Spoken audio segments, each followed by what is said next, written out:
ప్రయత్నం చేసి 9th September declare చేస్తారు సార్.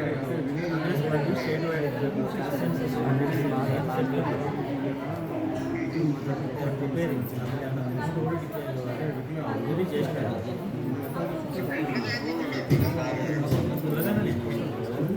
ఈసీ జరగడ కాదు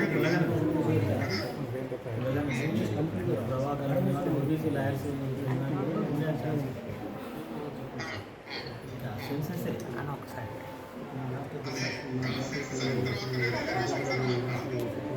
ఈరోజు ఓబీసీ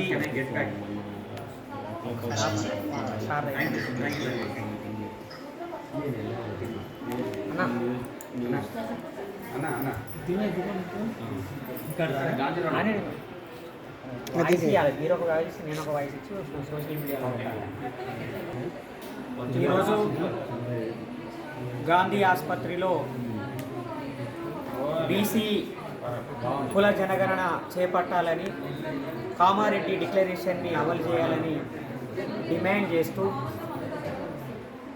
హిందూ బీసీ మహాసభ వ్యవస్థాపక అధ్యక్షులు బత్తుల సిద్ధేశ్వర్ గారు ఆమరణ నిరాహార దీక్ష చేస్తున్నారు. 9వ రోజు రాష్ట్ర ప్రభుత్వం వెంటనే స్పందించి కామారెడ్డి డిక్లరేషన్ని అమలు చేస్తామని ప్రకటించాలి. బీసీ కులగణన చేపట్టడానికి వెంటనే ఒక నోటిఫికేషన్ వెలువరించి చర్యలు చేపట్టాలని విముక్త చరితల కచ్చి బీసీకే పార్టీ తరఫున డిమాండ్ చేస్తున్నాం. ఆమరణ నిరాహార దీక్ష చేస్తున్న భక్తుల సిద్ధేశ్వర్ గారికి సంపూర్ణంగా మద్దతు తెలియజేస్తున్నాం. సిద్ధేశ్వర్ గారి ఆరోగ్యం రోజు రోజుకి క్షీణిస్తున్నది. మేము అందరం ఆందోళన చెందుతున్నాం.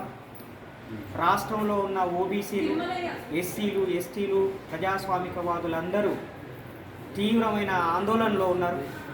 ఆయన ఆరోగ్యం క్షీణించక ముందే గౌరవ ముఖ్యమంత్రి రేవంత్ రెడ్డి గారు వెంటనే అధికారికంగా ఒక ప్రకటన చేయాలని మేము డిమాండ్ చేస్తున్నాం. ఆయన ఆరోగ్యం దెబ్బతిని ఆయనకి ఏమైనా జరిగితే కాంగ్రెస్ పార్టీ ప్రభుత్వమే బాధ్యత వహించాల్సి ఉంటుంది, భారీ మూల్యం చెల్లించుకోవాల్సి ఉంటుందని కూడా హెచ్చరిస్తున్నాం. కాబట్టి మేము బీసీకే తరఫున చాలా స్పష్టంగా డిమాండ్ చేస్తున్నాం. రేవంత్ రెడ్డి ప్రభుత్వం వెంటనే బీసీ కులగణన చేపట్టడానికి ముందుకు రావాలి.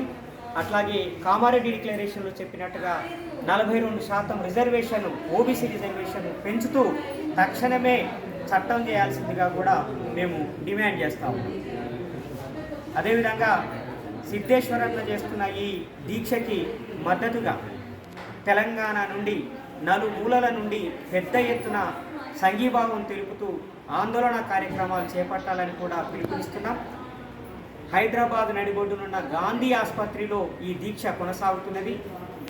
సిద్ధేశ్వరన్న దీక్షకి మద్దతుగా వేలాది మంది గాంధీ ఆసుపత్రికి తరలి రావాల్సిందిగా బీసీకే తరఫున పిలుపునిస్తున్నాం. Thank you. జై భీమ్.